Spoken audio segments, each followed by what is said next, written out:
Gizeen konkolaataa irraa bu'ee geembeedhaa keema aggaaroodha kee agga gizeen deebi'u karaarra dhaabbatanii na eegu alana arganu hin bo'an hin kurrifatan hundi jaraa beeyta achi maal taate maqaasiin na'u na jalaa heerumte boo'icha kedha beeyta iddoo taayitaanik itti hojjetame jiraachi jechuun ni danda'ama egaa iddoo kanallee dhufuudhaan akka miidiyaatitti forex malee namni tokkollee iddoo kana dhufne jechuudha kaaseetatti bitannee dhugne machoofne irra nun jirru haa tokko miilli kun akkas ka'a inni kun akkas ka'a arrabni adda kaasetti sodhanee bitan solaree gaafaa cidhakee mara surree daandoo keessa surree waamicha kee ooluu nakoo masaare kukkufaa deemna beeyta TikTok irratti jechuudha follower nama 7 argadde hanga ji'a lamatti nama 7 video kiyammoo nama kudhoowayin sunu anumantaa irra deddeebi'e wala waa'ee jaalalaa rakkoo khabar baaddan nagaafachuu dandeessanii irraan isinii faasa waxa jaalalaan qabames dawaan ta'afi la ilaha illallah miidiyaa keessan isa qaama waa'ee qaama saalaa dubbatu sana moo inni funaan jedhe soo gaafaati waan haroo tokko waa'ee bashannanaa qabattee dhufte safuu cabsitee beeka namni waan haroo tokko akkana boo waan akkanaatu ta'e jettee osoo itti himtuuti safuudhaa kun tinjaa garuu waan sanirra hamaa hojjetaa jira beeka namichi.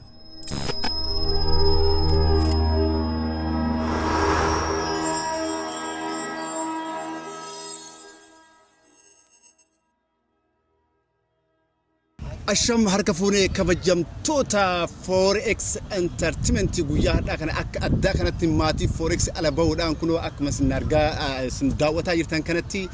maatii forex warroonni qara jaalala qopheessanii birraa inspiration kunoo azraa hadhallee kaa lafaa kaa maal gootan jechuudhaan mana keessatti yeroo hunda guyyaa hunda isin motivation gochuudhaan kan beekamu inillee kunoo forex inspire asitti nu iddutti argama maatiin forex guutuun azran jechuun ni danda'ama guyyaa hardaan karaa akkuma argitan kunoo iddoo addaa iddoo bashannanaaf tolu iddoo taayitaanik itti hojjetame jiraachi jechuun ni danda'ama egaa iddoo kanallee dhufuudhaan akka miidiyaatitti forex malee namni tokkollee iddoo kana dhufne jechuudha kanaafuu hanga dhumaatti akka nu daawwattan kabajamaan isin beeksifna forex baga dhuftan bagana kan eegdani maal bee akkam iddoon kun akkam maal jettame iddoo bareedaa kana qilleensa kana fudhachaatiin dhadhamachaa ka qophii bashannanaati umbiyaa akkasumas qophii keenya keessatti qophii addaa kana keessatti jechuudha forex entertainment miidiyaa haarawaa lafaa dhufee akkasuma qophiilee adda addaa kan achirratti deemaa jiranidha mi hawaasni maal jedha hawaasni keenya akkamitti nu simate qara jaalala irratti illee haa ta'u qophiilee keenya kan forex irratti deemaa jiran kana keessatti uummanni keenya hagam takka waan qayyabate jira hagam takka ammoo qophiilee addaa kana simate jetteetiin yaadame hayyee waa'ila kan koo Mahammad Murkamaa guddaa galatoomi an maqaan kan koo Isaaqin jedhama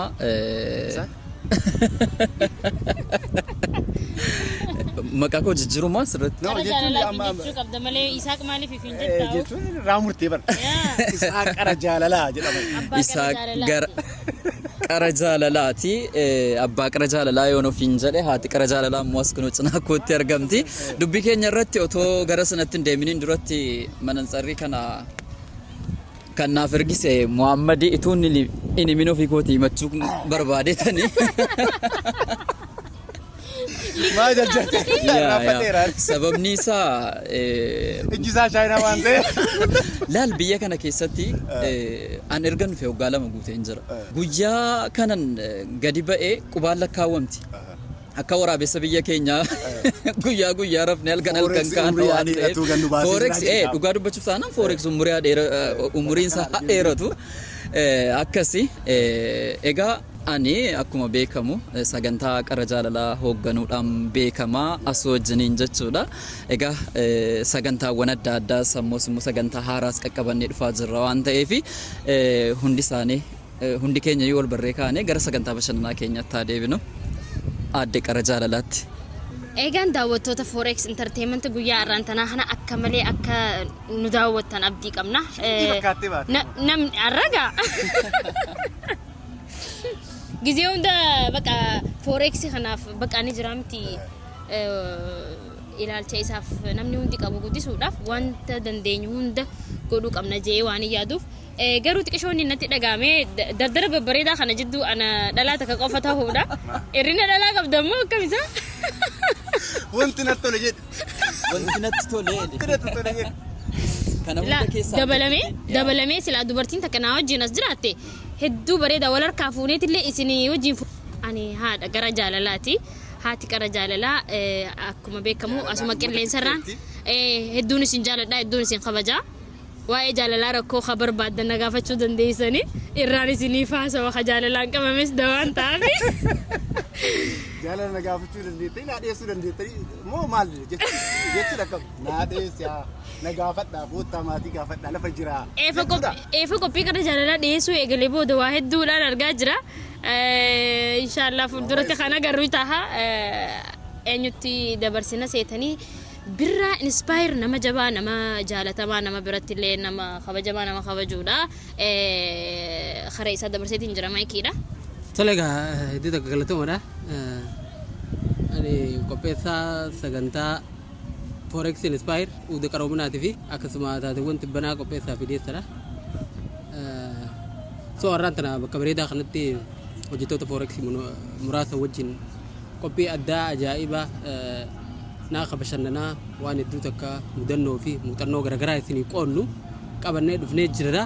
hanga dhuma sagantaa tanatti nu faana turaan nafeerraa teenyitan kabajaati waan ajaa'ibaati isiniin goof deemna. Mee fakkeenyaaf amma qophii hanga ammaatitti hojjetaa jirtan kana keessatti ka muuxannoo hin dhabamu mee qophii keenya namarraa kaanaayyuu gara duubaatitti isin hin deebisu qara jaalalaa yommuu qopheessu keessatti mee isaa akkam jechuun mudannoo si kunna jira jechuun forex entertainment wal qabate jechuudha. Ayyee gaaffii ajaa'ibaati. Sirriidha waan tokko gaafa hojjettu muuxannoo fi mudannoowwan adda addaatu dhaqqaba. Erga sagantaa kana jalqabee hin beeku namni maal ko akka inni jaallate hin beeku gaaffiin jaalala baay'ee natti baay'ateera. Namoota gaaffii jaalala naaf dhiyeessanuuf anaan kallattiitti murraa ati qara jaalalaa jirti asuudhaaf himadhaati siin achirratti sinifaa dhiyeessitu kanan jedhee achi daddabarse bilbila siifaa kenneefi hedduutu jira. Inni kan biraa akka tasaa ta'ee yeroo baay'ee maaltu akka jiru beektaa hawaasa keessatti aniif isin gaazexeessaadha sagantaa sana qopheessina akka waan aniif isin namoonni tokko aniif isin intervii qofa wal goonu se'u nuti sagantaa sana qopheessina xalayaa hawaasa birarraa dhufe akkasumas qarri jaalalaa mata duree yookaan waan ittiin deemu qaba onnee jaalalaan miidhamte kan itti wallaanu jaalala faloo dhabdee kan falatti barbaadudha. Kanaaf jaalala waldaan tan kana hospitaalin jiru moo akka dirqamumaan hospitaaloof gooneeti jirra nu biratti yaalamu namoota hedduun nu biratti yaalamu dhugaa dubbachuudhaaf taanaani namoonni hedduun isaanii angaarraatti kan nu qopheessine seenaa isaanii nuun ga'anii nutis immoo maal gochuun qabaa kan jireenyuuf kennan jiru keessatti iyyuu onnee jaalala miidhamte baay'ee baay'ata waan ta'eef amma fakkeenyaaf amma qophii jaalala keessa jechuudha qara jaalala kana keessatti onnee madoofte waldaan hojjettan kana jechuudha akkam jechuun erga waldaan taniin booda faarmaasii jechuun qoricha gara barreessanii qoricha akka ajaa'ibaatti qorichi kan keenya gorsa ni gorsina akkas godhi kafaltii malee gara jaalalaa dawaan jaalalaa gorsi immoo waan itti kafalamuu miti jaalala waa'ee jaalala namni nama gorsuu beeku nama waa'ee jaalala dabarsee beeku ta'uu qaba akka beekamu isaa waa'ee jaalala sirriitti dabarsee jira gizee nama gorsu namni hundilleen koomentii irra guddaa akka malee na kofalchiiste keessaa koomentii takkaa jira yeroo hedduu dubbii teenya irratti wanti qara jaalalaa isaa TikTok isaa gubateeti duuti narra dalagaa jechuu ture akka tasaa guyyaa san wajjin bakka dalagaa turre duuti san irra dalageetiin isaa wajjin turre hay maal naan jaan koomentiidhaan dubo inni maal si biraa godhu wal fuutanii isa hay sargii osoo hin dhagayin isin wal fuutammoo maal jechuu koomentiin irra guddaan nama akkasii naafi abbaan qara jaalalaa piroogiraama wajjin qabna forex irratti qopheessina biyya takka jiraanna idan inni kun biyya takka jiraasan anje tokkos biyya tana jiraan diasporaan zeebarii je mee diaspora yoo mee asna wajjin kursi irra ta'e qara jaalalaa qopheessa rabbi achirraa dhufa qopheessa Commenting garri caalu kan nuuf kennamu TikTok irrattis kan kunnee gadhiisnus akkasumas YouTube dhaan karaa Forex Entertainment tiin mee waan biraa dhiisaa kan namaa dhiisaati isinumti lamaan wal fudhadhaa wal biraa bareeddu nuun jedhu yeroo baay'ee hawwiin keessan bareedaadha. Hawwiin hin jibbamu sababni isaas namni waan si jaallatu siif godha waan ta'eef jaalala hawaasni keenya nuuf qabudha kan nuti asirraa hubannu jechuudha. Anaaf isaa qoy ol fuune rakkataa meeqaatu miidhama maaliif beektanii? Ani jaalalan gorsaa innis waa'ee jaalalaa gorsaa gaafa walitti dhufne naaf isaa waa'ee jaalalaa ka gorsu san jiraata malee namoota jaalalaan rakkame waa hin arkatan jechuudha. So tanaaf siin jaasaniifu rabbiin ta'inni jaalatullee itti haa qabu. Ani namaan jaaladhu nin qaba. Akka lammaffaa komantiin akka lammaffaa dhufneef namni tokko lammata waan kana lafaan kaasina hin qaba hin gaafatne hin qaba. Eegaa nin qaba jechuun namni biraatillee akka hin qabdu jee sammuu ifirra bashne dhugaa nama jaaladhu nin qaba. Inninis qabaatu mala tarii jaalalleen isaan ani min jettee jirti waan ta'eef jecha namoonni amma kun dhugaa dubbatuu dhiisee jira kam jetta? Dhugaa dubbachuudhaaf taanaan hundi keenyayyuu jireenya mataa keenyaa danda'e qabna. Kanaaf baay'ee dheeressuun barbaadu. Daawwattoonni keenya yeroo tokko oduu biraa fi asaantiin qopheessan keessatti asirraa waan kana kaasuu illee barbaanne garuu waan deddeemaa ture jira sooshaal miidiyaa kanarraa mee akkas jechuun chaalenjii sammee akkamitti dabarsuu dandeette biyyasuu? Egaa mudannoo Forex irratti na mudate keessaa tokko akka malee na kofalchiise. Namni tokko gizee wanta takka dhaggeeffatu guutuu isaa irraa hubatee guutuu isaa osoo dhaggeeffatee yaada kannate bareedaadha. Viidiyoo tokko mumuranii akkanatti mumuranii bakka haga san qofa namni ibsa kannellee birraan inspire garuu haa ta'u dabaree jira san dabaree keessa mudannoon akka malee na mudatte yoo jiraatte namni wayii ati dhugumatti agarteeti moo akkamitti ta'uu danda'ee ni agartee ijaanii na gaafannaan ani hin agarreen jeen. Saayinsii irra jira soo achirraa waan dubbatame dalagaadha wanni kun akka dalagatti nuu kanname daleena yeroo gaazexenyaan takka ammoo hojii takka hojjettu wanta sii kanname san dabarsita addunyaa irratti waan akkanaati jira yaada joo namaaf ibsina namaaf illee garsiifna oromoo biroonni kana kun hedduun baratamne jechuudha mudannoo hedduu jira garuu dubbachuun fadhu arganii jiranii isaanuu miidiyaa irratti anirra deebi'ee rifilee godhin barbaachisaa miti mudannoo tanarraa kasirratti waa'ee kanaa ibsuu qabu birraan inspaayirin jaa. Viidiyoo gaafa sana hojjetamte irratti waa'ee qorannoo tokko yuunivarsiitii guddaan Ameerikaa tokko waa'ee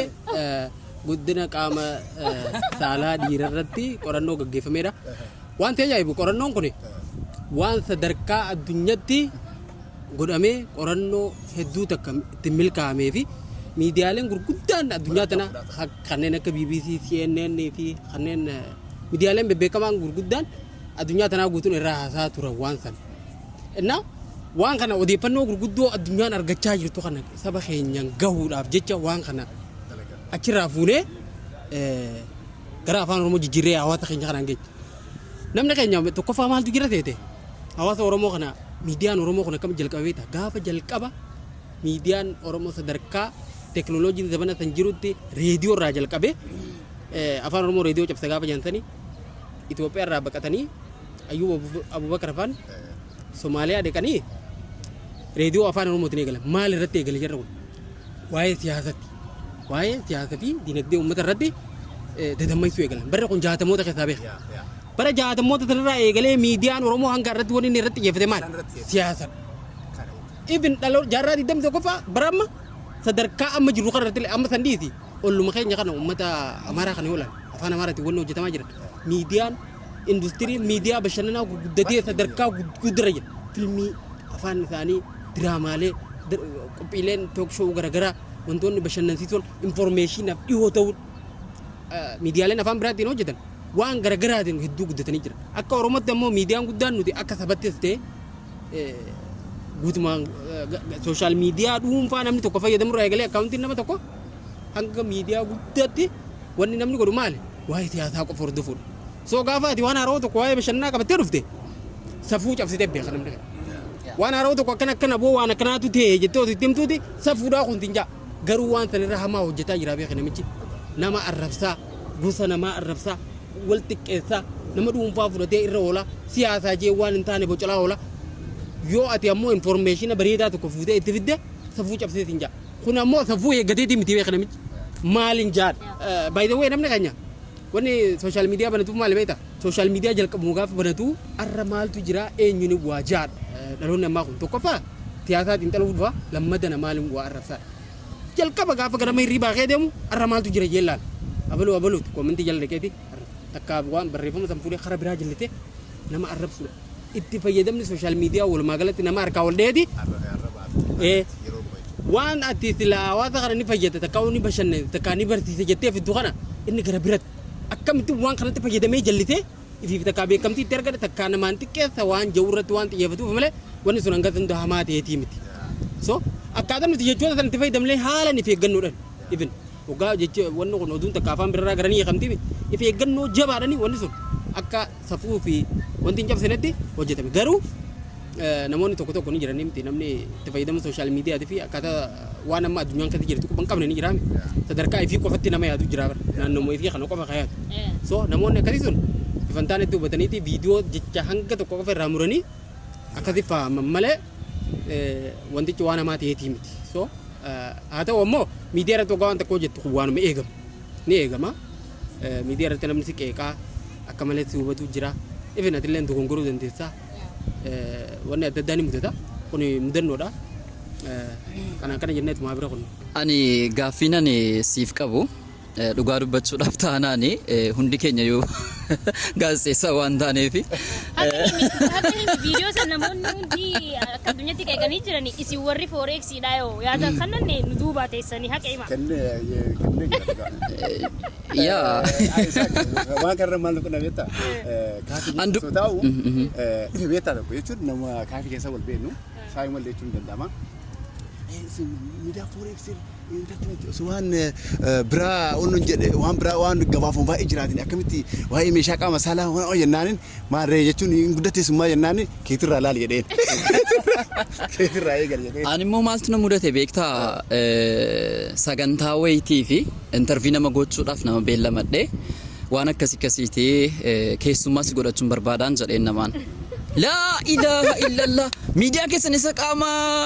waa'ee qaama saalaa dubbatu sana moo inni funaan jedhe hanga kana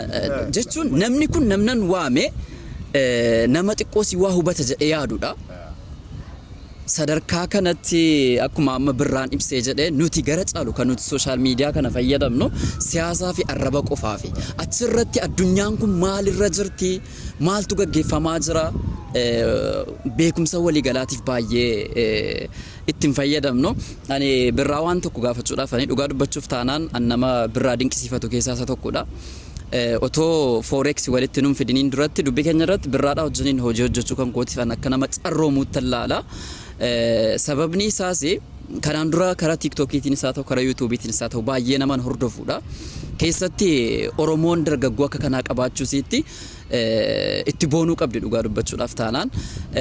Kanaaf an akka nama dhuunfaa tokkotti gaafii nan gaafadhu. Birraan dargaggoota dadammaqsuudhaan nama beekamuudha. Muuxannoo kana targattee uumama moo barnootaan uumamarratti barnootaan itti dabaalte moo mee kana anaafis haa ta'u hawaasaafis haa ta'u otoo ibsite natti tola. Achumaanuu anis hedduun dinqisiifadha akka nama takkatti ani namni tokko nama dinqisiifatu tokko takka nama dandeettii qabu tokko nama ati beektu yoo ta'e nama si bira jiru faa yoo ta'e darajaa saniin kannituuf namni irra guddaan akkasii nama dandeettii guddaa nama qabu tokko yoo sirraa halaala jiraatee baqa silkuma keessaan agarta silkuma san keessaan dandeettii isaa san dinqisiifatta. Gaafa namni sun si bira jiru ta'ee hiriyaa keetee hojii nyaattee hojii dhuyidu bakka takka teenyeet bakka akkuma keetiitti ilaalta jechuudha hin quudhituuf. So nama dandeettii qabu tokko quudhuu fi danda'uun waan takka nama nu bira jiru tokko nama lubbuudhaan jiru tokko nama waan dandeettii qabu sana soo lubbuun jiru yoo galatoonfatanii quudhaniif bareedadha akka mataa keeyyatiin hin quudhaa fi namoota biraatiif garuu dandeettii tana eessaa fide kaja'u yoo deebisaa kanneef bareeda. Galatooma itti ulfaadha. Jalqaba irratti gaafii tanaaf namni tokko dammaquu fi nama dammaysuuf illee barnoota guddaa isan barbaachisu. Tokkoffaa barachuudhaaf jecha tokko jechan yeroo mara jiru tokkotu jira maali beektaa? Barataa yoo jiraate barsiisaan bakka hunda jira jechan jiru yeroo mara jecha kana deddeebiitiin jira. Barataa yoo jiraate barsiisaan bakkuma deemtu hunda jira waan agarturraa waan dhageessurraa even Facebook yoo seente akkuma reefu je yoo eenyuun arrabsa jechuudha Facebook akka seenuu baatte waa barattu malee hin baatu. Facebook kana yoo seente barreeffama gabaabaa namni tokko barreessurraa waan irraa barattu jira. Yoo ammoo eenyuun arrabsaa arra eenyu arrabsee waan jiru